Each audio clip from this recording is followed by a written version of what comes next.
Good evening. Good evening. It's awesome to see everybody. Thanks a lot for coming. Did you guys have fun in the last hour? Did you meet anybody new? Raise your hands if you met anybody new. Awesome. Fantastic. That's what we want to have. Well, welcome to our very first Scale San Diego event. My name is Daniel Obadovsky, and I'm founder and CEO of the Silent Intelligence and also co-founder of Scale SD. How many of you know what Scale is? All right. Scale is, basically this is our very first event. So Scale stands for Smart Cities Accelerator Labs and Environment. This is the new organization that's housed here in Downtown Works, a new San Diego organization. And basically the goal of organization is bring talent and technology together to help support ideas for urban innovation. And that includes different things. That includes mentorship, includes technology tools, and ultimately includes funding as well. I'll talk a little bit more about this. But basically, we want to help entrepreneurs and startup companies to get to the next level in the urban innovation space. We'll talk today a lot more about urban innovation and technology, but I wanted to give you a brief history of Scales. Basically, last year, we did a Smart City Hackathon together with the City of San Diego and UCSD. And it was kind of a first effort because we wanted to, start using data, start using city data, energy data, water data, transportation data, and so on, and see if we use the right technology tools, what kind of things we can get out of it. And also was focused on specific deliverables, on climate action plan goals, that again, we're going to talk about it today. And that event was like overwhelmingly successful in terms of how much response we get, how many people participated in the interest. And after that, we got approached by quite a few investors, venture funds, and corporations who are interested in backing urban innovation. We realized we need to build a bigger program.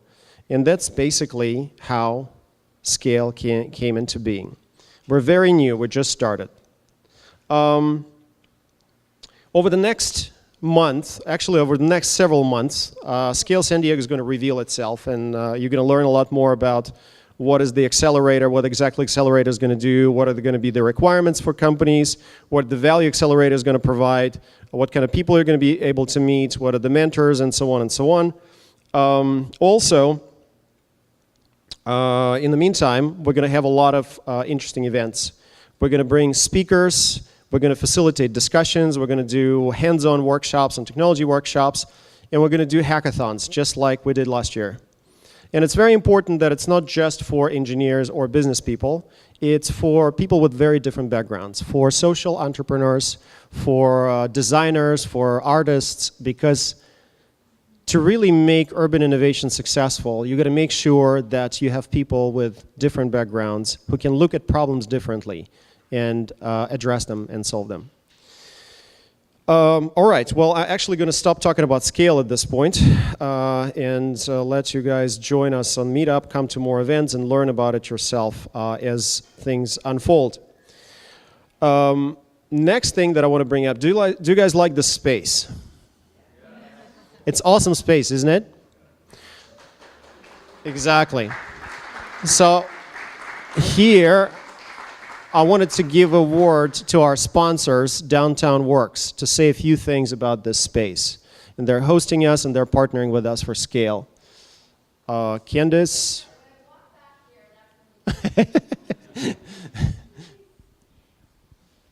Candace. Thank you. Well, thank you so much for coming out and making it such a successful evening.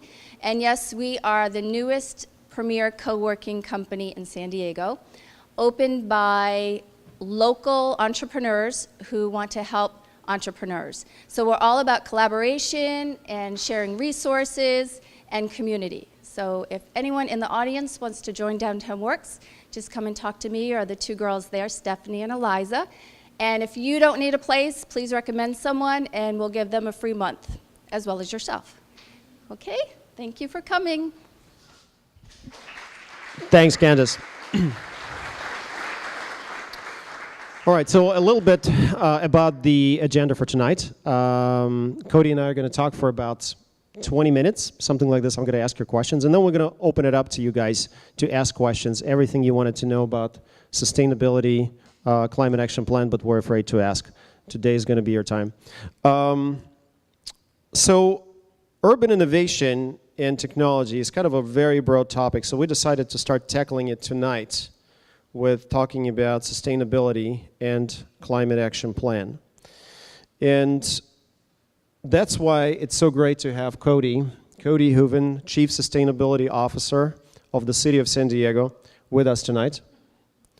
And actually, last year we partnered on doing the hackathon, and honestly, couldn't wish for having a better partner. As busy as Cody is, being able to accomplish as much as she did is pretty stunning. And Cody actually has a very extensive background in sustainability and environmental sciences. She worked for the Port of San Diego before the City of San Diego, and she also has a master's degree from the Scripps Institution of Oceanography. Welcome, Cody.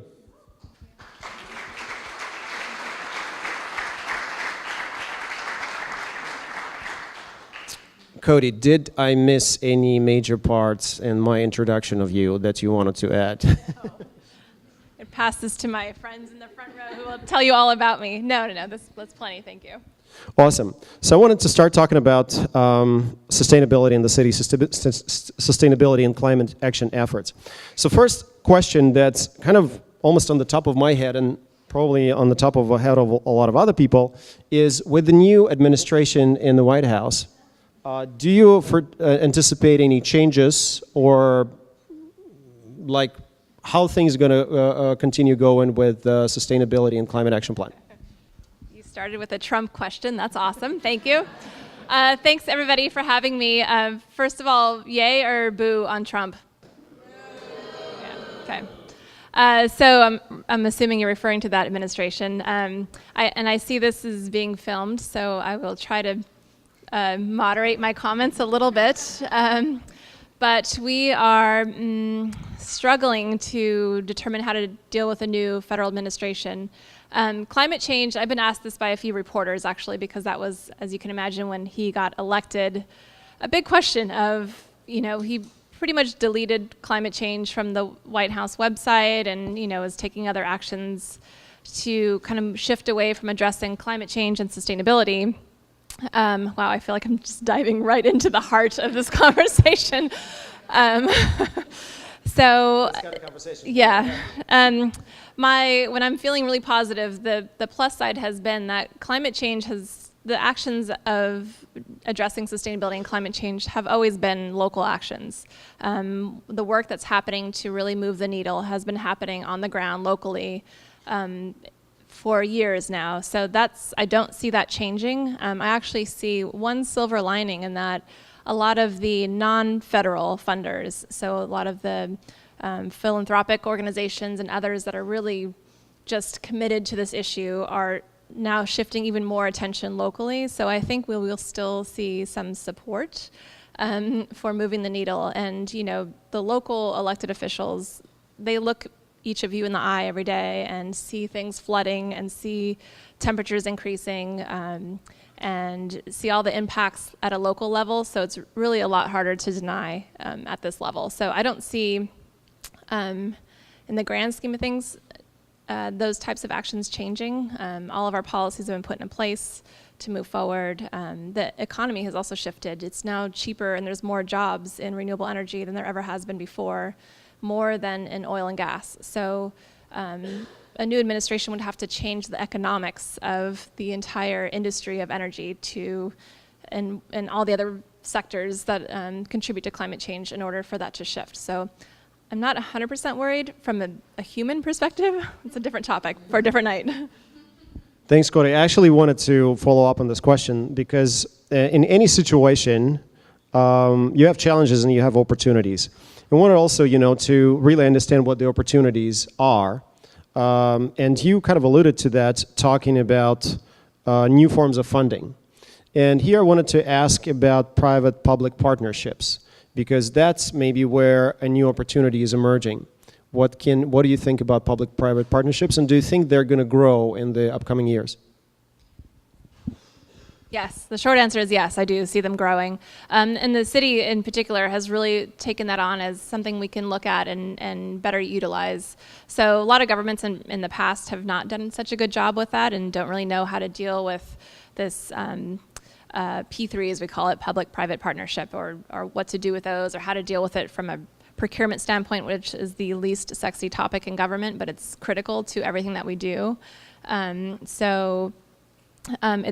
for us and for the city of San Diego, and I'm assuming most of you live here and are engaged in the community here, that's becoming something that our city has really taken on at a leadership level to say, we have this amazing tech community, we have this amazing innovative workforce and people here, so how can we leverage that and not stick to our, this is the way we've always done it, kind of mentality, and really change things up and leverage the private sector to tackle all the challenges that we're dealing with, many of them in the kind of realm of sustainability.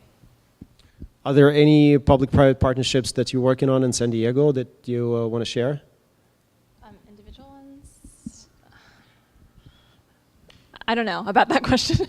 There's a lot of partnerships that we're working on and starting to develop, and looking from the city perspective of how we can streamline overall those partnerships. But to name individual companies, probably not. But there's a lot that we're partnering with.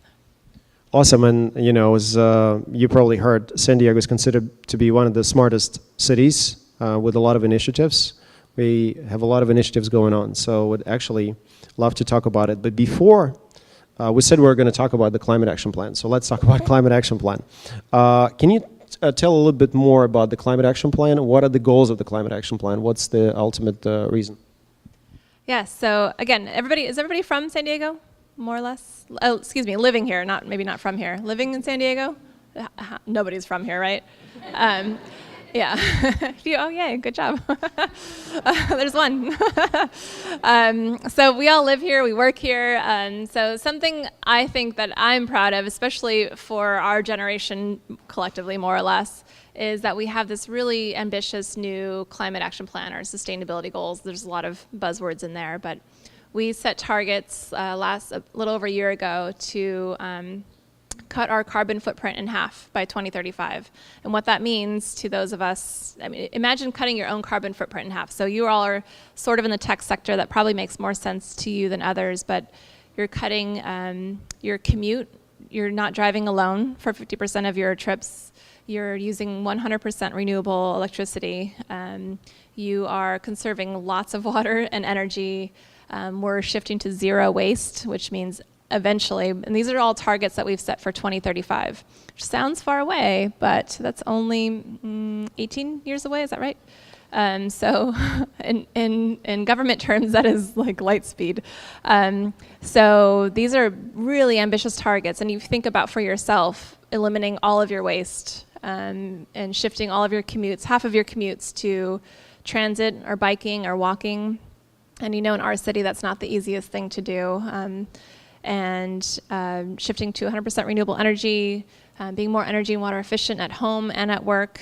And then we have this other component talking about climate resilience, which is kind of a nebulous term, but it really means we're doing all these things to kind of curb the impacts of global warming and climate change and reduce our emissions. But we also have to prepare for impacts, and we're seeing those impacts already. We're seeing increased droughts, we're seeing increased wildfires, we're seeing increased heat waves. It's all things we kind of already deal with. How do we prepare for more of those? Because that's what we can anticipate. Rising sea levels, all of those things. So mitigating, an old boss of mine made this analogy where you're heading towards a car accident and you're putting on your seatbelt while pumping the brakes. That's kind of what we're doing. It's a very negative analogy, but it's what you're preparing for, this impact that is coming. We're trying to mitigate the impacts of it and then prepare for it at the same time. And that's kind of what we're working on. But from a very positive perspective, it's super exciting to think about living in a city where there's going to be solar panels everywhere. We're already number 2 in solar installations in the country, which is really awesome. There's going to be Los Angeles. And we are going to plant a lot more trees because they absorb carbon and they're just great for so many other reasons. They provide shade and increase property values. We are going to have electric vehicles and more transit. So I see a lot of millennial type folks in this room, whatever that means. And a lot more options to get around town other than driving alone in your car to work every day.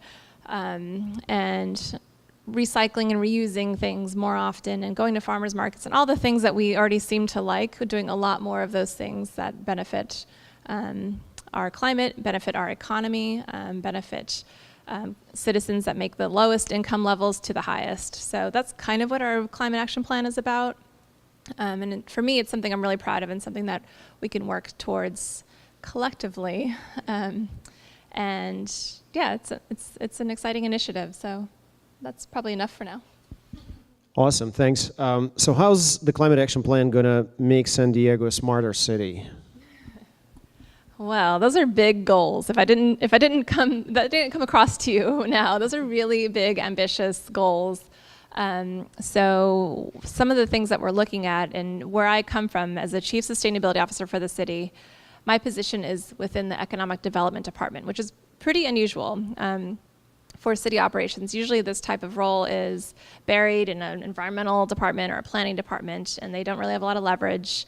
And we kind of rethought that structure and said, going green is good for our economy, and it's good for our citizens. And so for the city, in that department, we look at how to lift up our lowest income communities. We look at how to grow the economy, and now we also look at how to be sustainable altogether. And it's a really different way to think about these things. So, how much do you think technology is going to play a role in the? Let me finish that thought. I was like, and where did I go with that? I don't know. So all those things together, there's a lot of innovative, I didn't talk about this already, but we have a really innovative economy here and a workforce. We have this clean tech sector that's really started to grow up here already.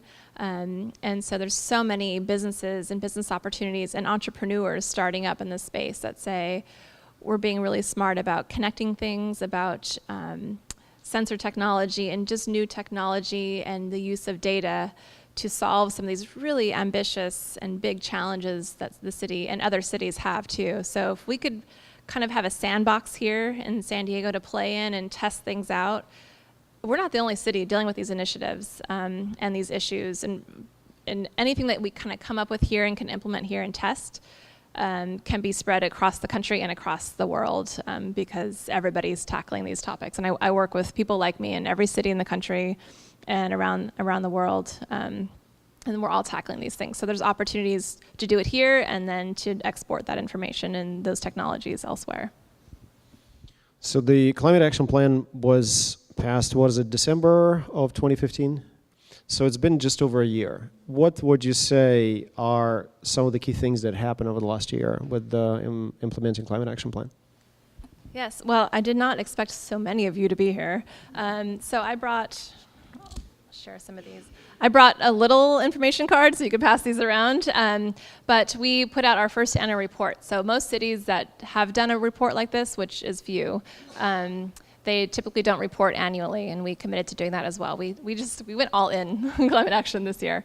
And so we talked a lot about tracking our progress so far. And just in the first year alone, without even making a huge initiative from policy changes yet because we didn't have the time, we're already seeing our carbon footprint overall as a city between 2010 and 2015 was the update year that I worked on.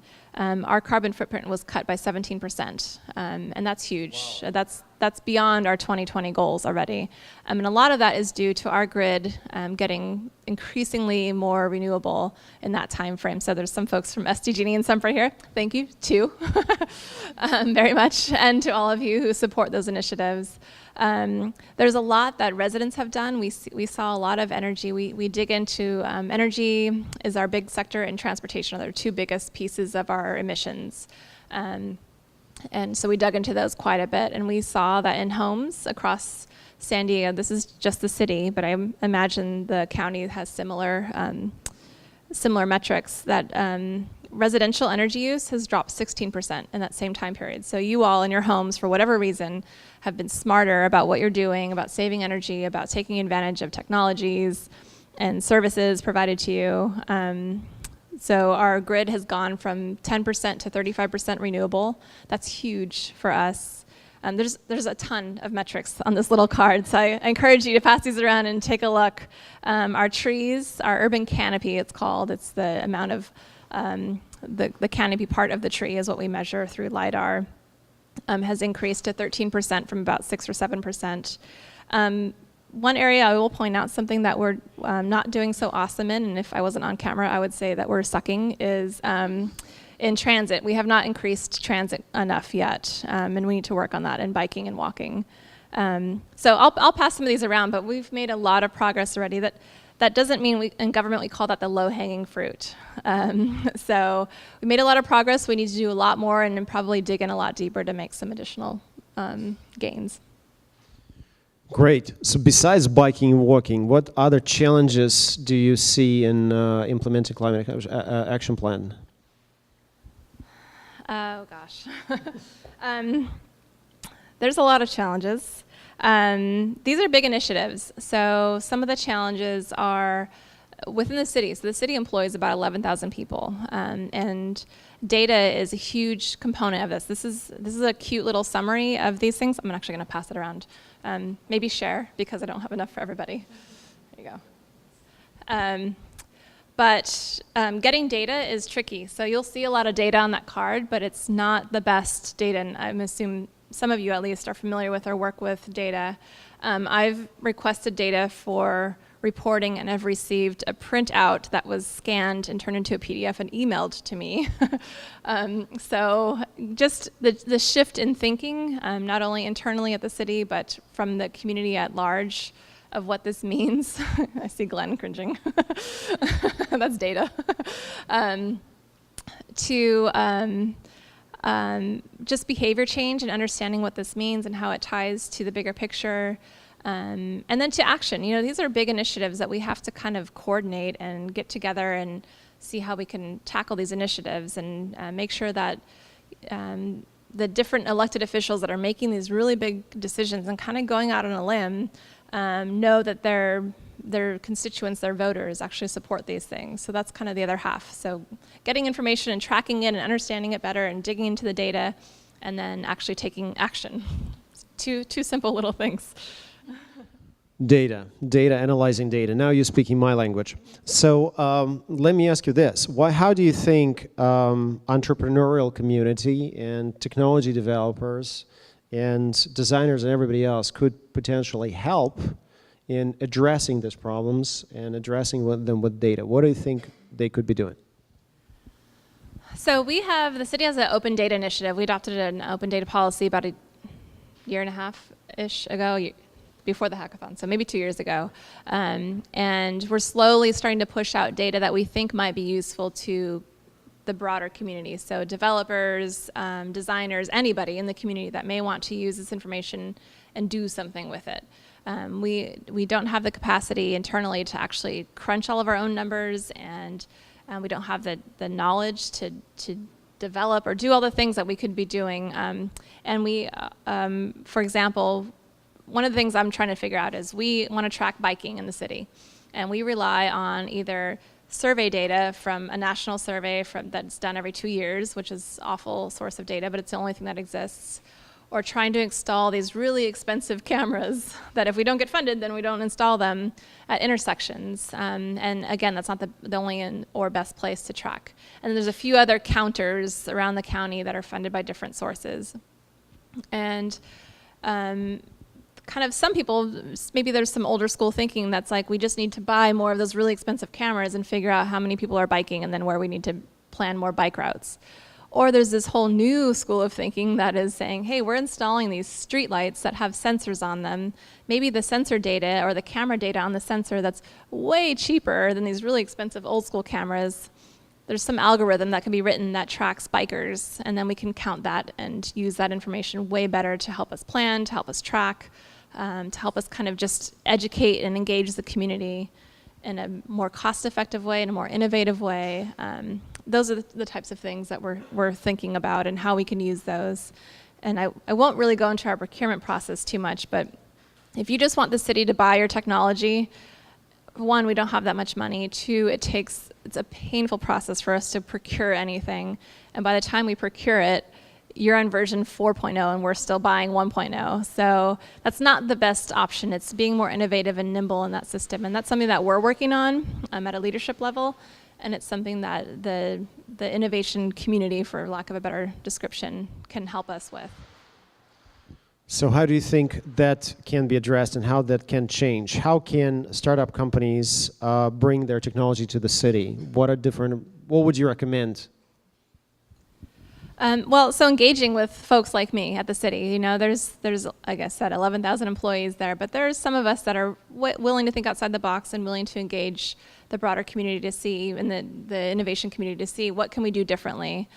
Thinking about how not only it's a problem we're trying to solve, but it's a problem that if you solve here, there's 10,000 other cities around the country that either are trying to solve it now or will eventually be trying to solve that same problem. So thinking about scalability, because that will leverage your work further. And just it's relationship building too. It's not going through our procurement process, even though that's the best avenue to get a guaranteed contract. Not expecting that you'll get money directly from us, because again, all those other issues I listed.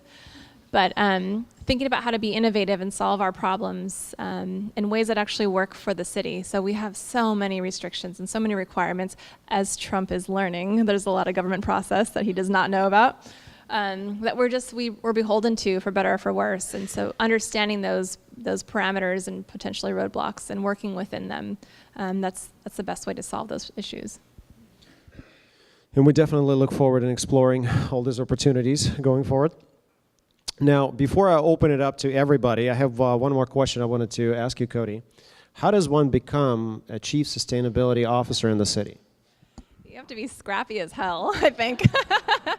And don't take no for an answer, and don't say no to anything.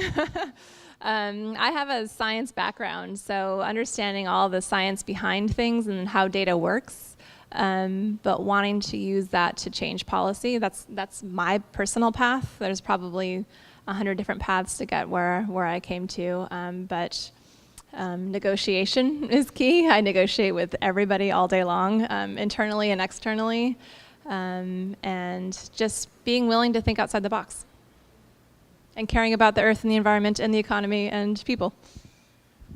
Awesome. All right, now it's your time, guys, and I already see some questions coming up. So what we're gonna do is, we only have one mic, unfortunately. So you're gonna ask your question, and then we're gonna repeat it, and then Cody's gonna answer it. Sure. Take the mic? I'll just take the mic. You have to stand up and yell. Sorry. I'm just wondering what your relationship is with the port and how you're coordinating your efforts with other partners in San Diego.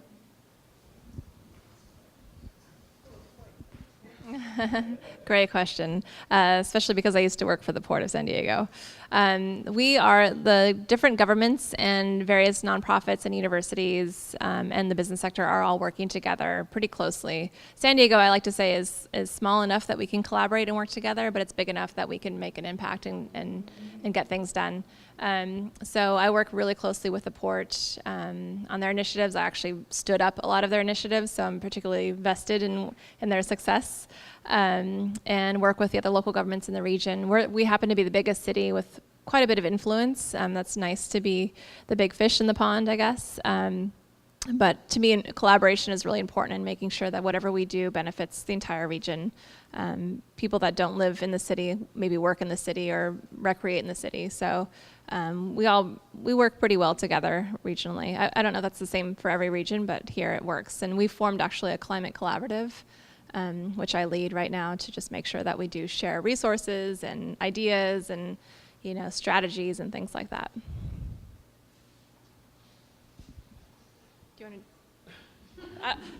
Do you want to just take the control of this? I'll just repeat your question. I'm right here. You're right here, but the people in the back might not hear it. So I have about 10 questions, but I'm going to just ask 2 quick ones. So between ourselves and Tijuana, we're really one city with the wall down the middle, right? And the 2 mayors met yesterday. So how does Tijuana fit into this whole climate action plan? And secondly, I'm from the University, UC San Diego. So we have 35,000 very smart students and a hell of a lot of other really smart people. We're not accessing that properly. I mean, we could provide a lot of those solutions. So if you had your ideal university, what should we be doing to help you? Those are big questions. So, yeah, so one is how we're working with Tijuana, or how does Tijuana engage in this conversation or this initiative? And 2 is what does my ideal university look like, and how we can work better with the universities, I would say, in San Diego.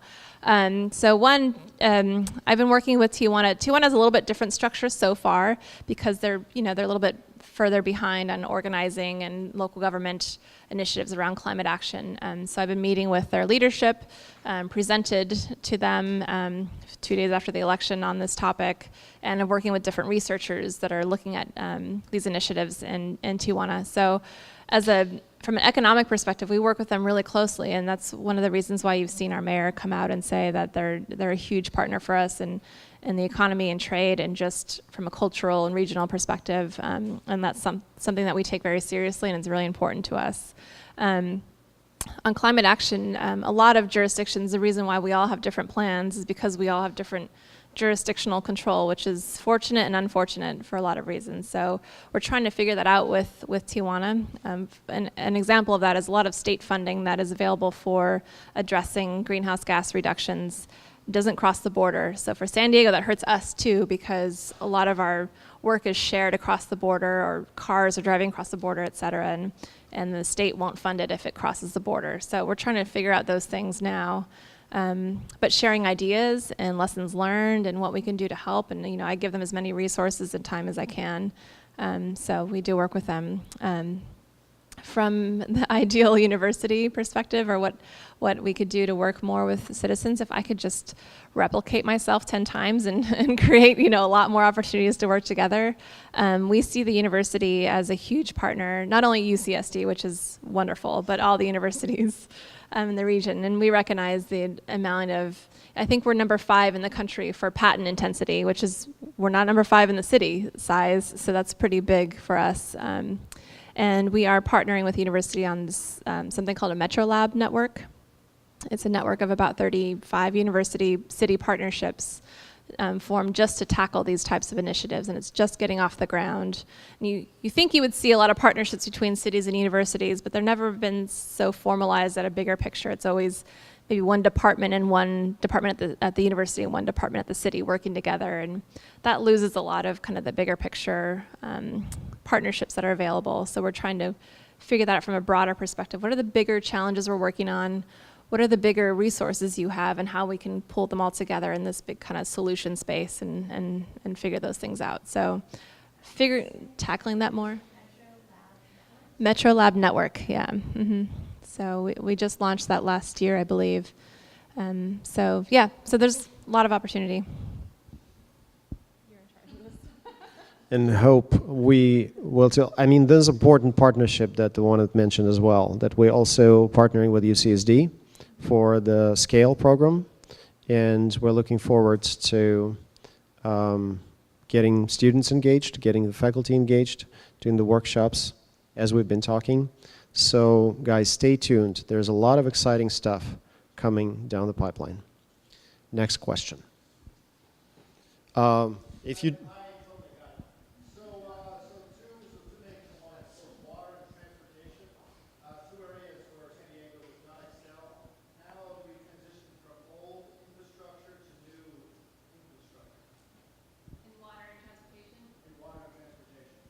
So the question about transition from old infrastructure to new infrastructure in water and transportation. Those are 2 very big, hard questions. Infrastructure in general is a huge question. Every mayor runs on the platform of fixing potholes and infrastructure. Every president runs on that platform. They're huge cost systems. that require huge cost solutions. Without getting into all the politics of the transit system and the different jurisdictions and agencies that have control over that, and Measure A, which failed at the ballot last year, and all those topics, but paying for those systems is really expensive, and it depends on people like you saying what you want to see. Same for water, although it's a little different in we all need water, and it's a little bit more straightforward. But those are big initiatives. I would argue that there's a lot of kind of interstitial ways to fill in the gaps. Transit infrastructure is big investments in trolleys and trains and things that need to happen, and we're tackling those at the big political level. But there's all these opportunities you see things like Uber and Lyft filling in the gaps, and those are just kind of disruptive market technologies that in places like San Diego, where we don't have all the infrastructure currently in place, we aren't in New York, we aren't in San Francisco, those are opportunities for us to take advantage and be a little bit different and creative to at least fill in the gaps for a while until we have the bigger infrastructure investments in place. We actually had some interesting solutions coming at the hackathon for the local transportation. Do you remember any of them? I just talked to them a few weeks ago, actually. There's a team that created an app that was looking at how to just a simple education perspective. So right now when you plug in point A to point B in your Google Maps, I think you get options for transit, biking and walking, but it starts with your car. That's usually what it defaults to, is how long it'll take you to get there in your car, and just time. So they were rethinking that and saying, if you had more information, would you maybe make a different decision? So maybe driving from here, if you live in, I don't know, North Park and you're coming downtown for an event or to work or whatever, and yeah, maybe driving is only 15 minutes, but you might circle around for 15 additional minutes looking for parking, and then you might pay $30 for parking. Whereas, yeah, the bus takes 30 minutes, but it's $2.25, and you get, within 5 minutes of walking, you're door to door. If you had more of that information, maybe if you had calories burned or your carbon footprint saved, that may help people make different choices than just seeing time, which is what, at least in California, we're very time driven. In other cities and other countries, they think that we're really impatient about our transit options, but that may shift things. So just creative ideas like that to just shift behavior change. Thanks. Yes, please. Being that San Diego is a large part of the military city, is the military involved? Are they obliged to cooperate in the sustainability efforts? So the question is whether military in San Diego is involved in sustainability efforts. Yes, very much so. So the military, there's certain operational things that they're like, no, thank you, we got this, and we'll do whatever we need to do for national security. But on particularly renewables and renewable fuels, they're super aggressive on thinking about how they can shift to renewables, because that's a huge part of their supply chain that they defend, that makes them very vulnerable, that if they can carry a solar panel compared to a fuel tank, that's huge for them. So they're driving innovation in that space quite a bit because they invest in that. They're also doing a lot of work, I think people know less about this, but in San Diego, we're the largest installation, I think, aside from Hawaii, maybe even above Hawaii, I'm not quite sure. And they're looking at rising sea levels and how that may impact their installations, because if all of their operations and their training occurs from shore and that shoreline changes dramatically, what does that mean for them? They're doing a lot of advanced technology work on modeling rising sea levels and then sharing that with the community. And traditionally, they haven't been so good at sharing because they don't have to be. So for them to really make an effort to do that here is really big for us. So they change over a lot, they move around a lot, so the relationship part is a little trickier, but yeah, they've been at the table and really progressive on those issues. Great. Yes, in the back.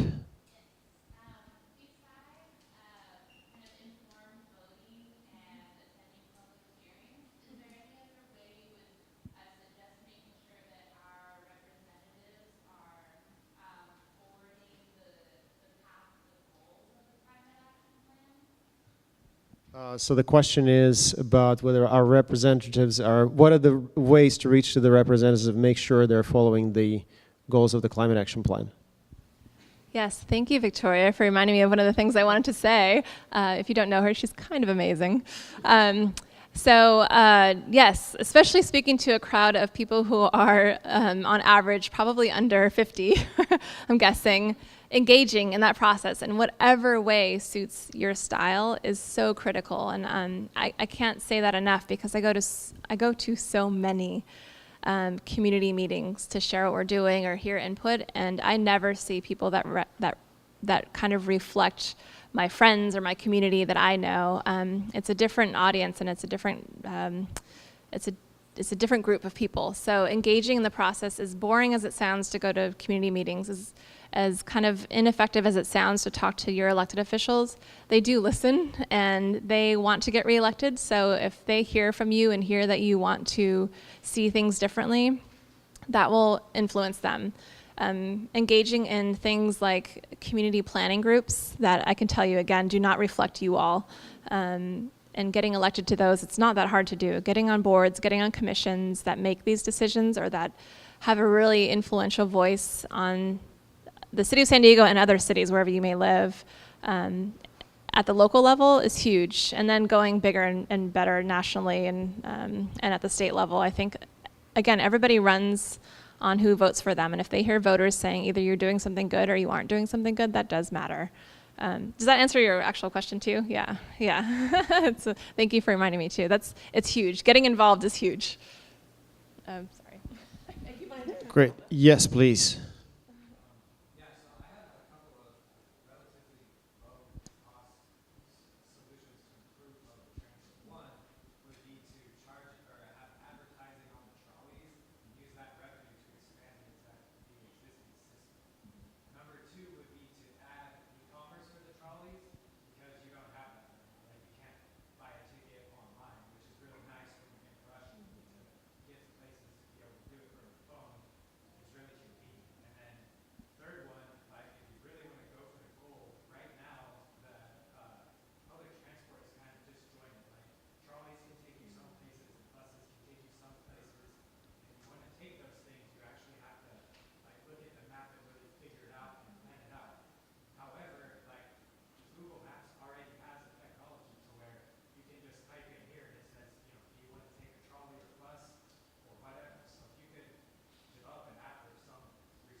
You want to comment on this? Well, why haven't you done that? All right, let me, did all of you hear the question? So I was actually a comment, right? So it was proposed three ideas for the transportation for the public transit. First was about using advertisements on like the trams, right? And generate revenue. There's a rule against that, actually. Is there? And the second one using e-commerce or mobile commerce, like allow people to buy tickets using their mobile devices. And the third one using like a better app to how do you go from a point A to point B using public transportation. Which, by the way, even though Google has it, Google right now is not very good in calculating and telling you you can take a train here and Uber there and then switch to a bus and take another Uber. Google still doesn't do that, but it would be awesome if we had something like that. Well, go ahead. Transit app that lists here bus, trolley, Sprinter, coaster, Amtrak, Coronado Ferry. Awesome. What app is that? Do you want to share with everybody? Transit San Diego.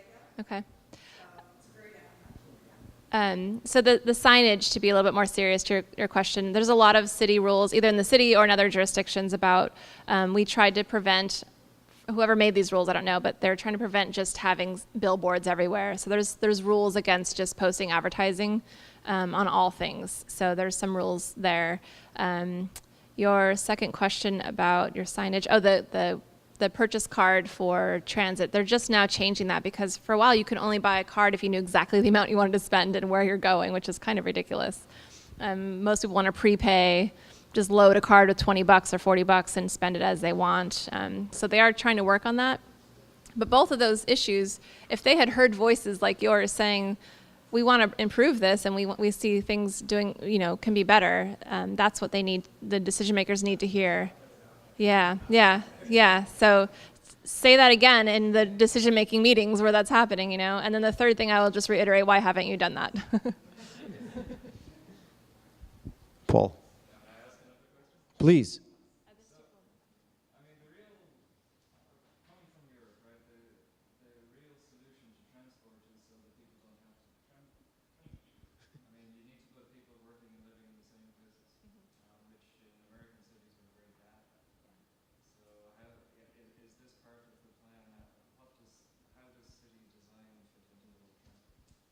So the question is, one of the best ways to solve the transportation problem is let the people work and live at the same place.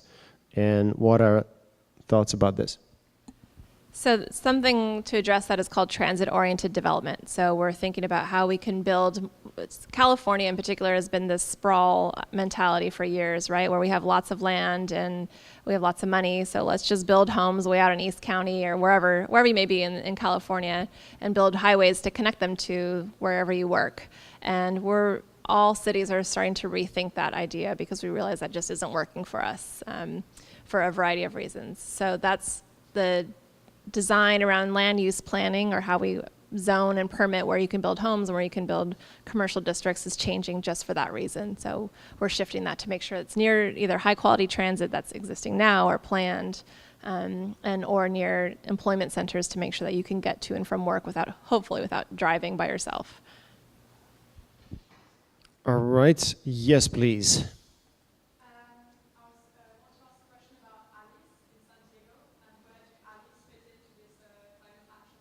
Where do what? I'm sorry.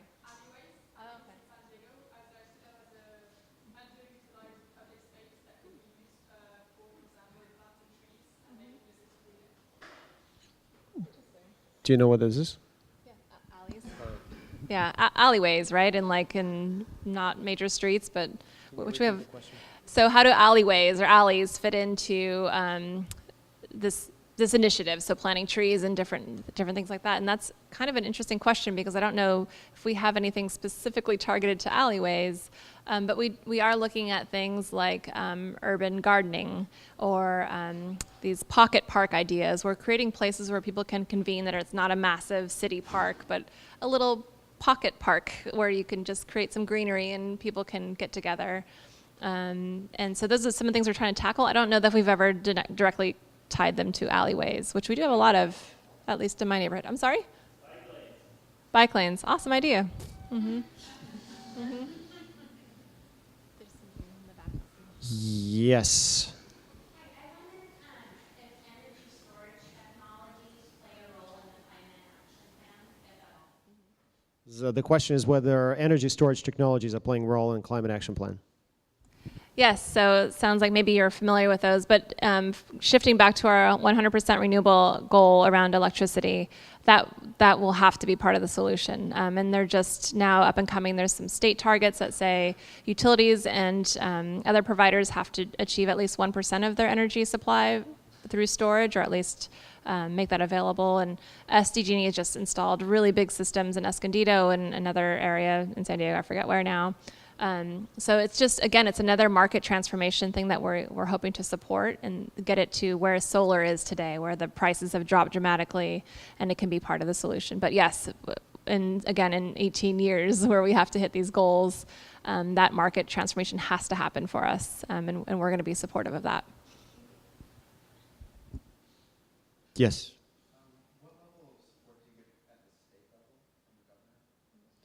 What level of support do you get from the state level, from the governor?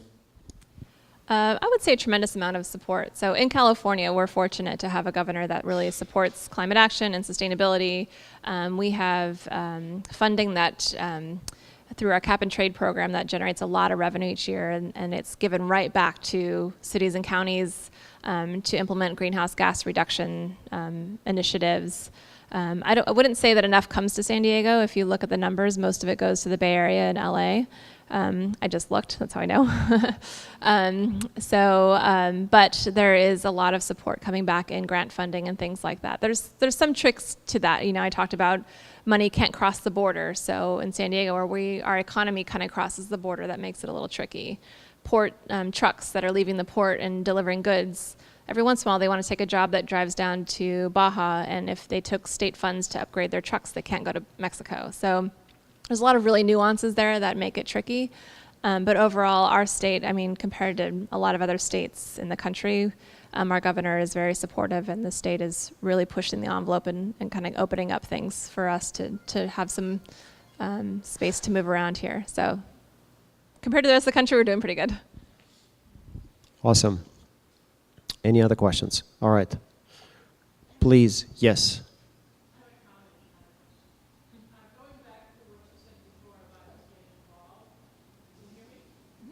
Yes. So, you know, I'm a little older brain than most people here, but I spent 3 years on my community planning group as a volunteer on the board.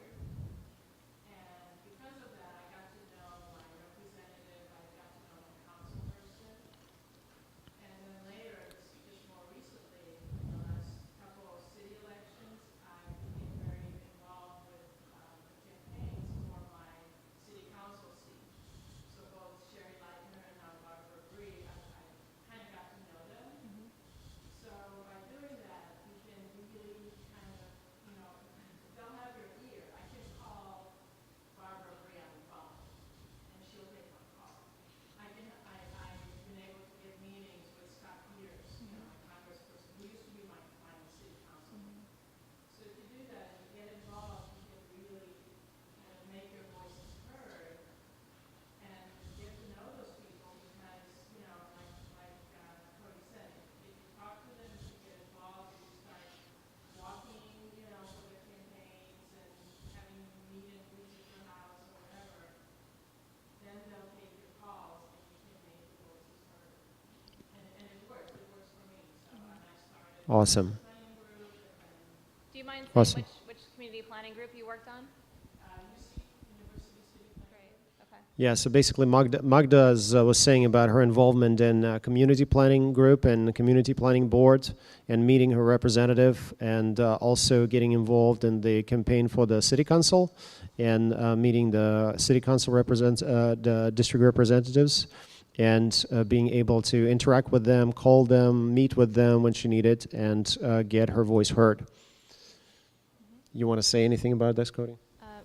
Thank you for reinforcing that point too. I think it's critical to, you know, it sounds really boring and it's not suitable for all personality types to walk. Yeah, and it's not, you know, you have to find what suits your style. If you're not a campaign door-to-door walker, that's okay. There's something else for you to do. You know, you just have to figure out what works for you. On a community planning group, you could actually roll up your sleeves and get to work on initiatives. And on the planning group, you can actually talk to the developers Right. and push them to maybe put on more greenery rather than building something, right? Yeah. You can actually negotiate with them on what they're going to build, how they're going to build it, and get them to change the plan. Yeah, all those. Environmentally, you know. Right. All those cheesy slogans about every vote counts and you can make a difference, they're true. They're actually true. So, you know, whatever works for you, I encourage you to engage. The last question, please. How do you find out about openings? You're talking about boards and service, so how does someone find out what's open right now? The question was, how do you find about openings on the boards and so on? So good question. We post, the city posts our boards and commissions openings all the time. They're actually surprisingly hard to fill. It's not a really, you know, it's not a hard role to get into. You don't have to be super popular, know tons of people. You just have to apply and you typically talk to your council member. So if you don't see an opening, we have, gosh, I don't know, 20 or 30 boards and commissions just in the city. There's some at the county, there's some at the state level. If you don't see what you're interested in by looking through our list, talk to your council person and say, hey, here's who I am. I'm in your district. I'm interested in these topics. They're always looking for people to appoint. Talk to me. I'll happily help you if you're interested in something. I think we have 30 maybe boards and commissions.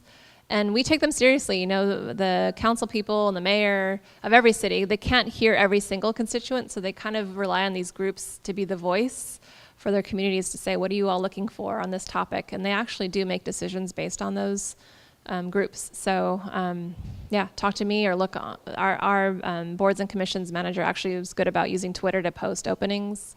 Look on our website, talk to friends. I'll help you join. Awesome. Cody, thank you very much. It was a pleasure. Really enjoyed.